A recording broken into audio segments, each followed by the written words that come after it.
Guys দেখো রাত্রেবেলা আমাদের বাড়িতে কি ফুল ফুটেছে, জাস্ট দেখো এই ফুলটা, একটু ক্লোজলি দেখাও ফুলটা, তারপর ফুলটা বলছি আমি। মানে ফুলটা ছোট হলে কি হবে, এত গন্ধ, মানে পাগল হয়ে যাবে, পাগল। মানে আমি ঘরের থেকে একটু বাইরে এলাম আমার রোহন বাবার সাথে, রোহন বাবা বলছিল যে চলো একটু বাইরে ঘুরি।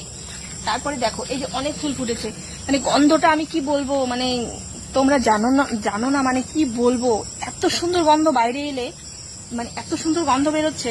তো আমি ফুলটার নাম জানি না, আমার বাবা লাগিয়েছে। তো তোমরা যদি কেউ নাম জানো অবশ্যই কমেন্টে জানাবে। মানে এত সুন্দর গন্ধ, ফুলটা দেখতে কিন্তু এত ছোট, তো বিশাল গন্ধ, মানে বুঝতে পারবে না তোমরা মানে কি জিনিস এটা। একটু ক্লোজলি দেখাও ফুলটা।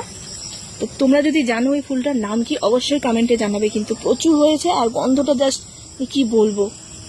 তো যাই হোক, তোমরা অবশ্যই কমেন্টে জানাবে এই ফুলটার নাম। ততক্ষণ এই ফুলটা একটু গন্ধ নিতে থাকি, দেখা হচ্ছে নেক্সট ভিডিওতে, টাটা।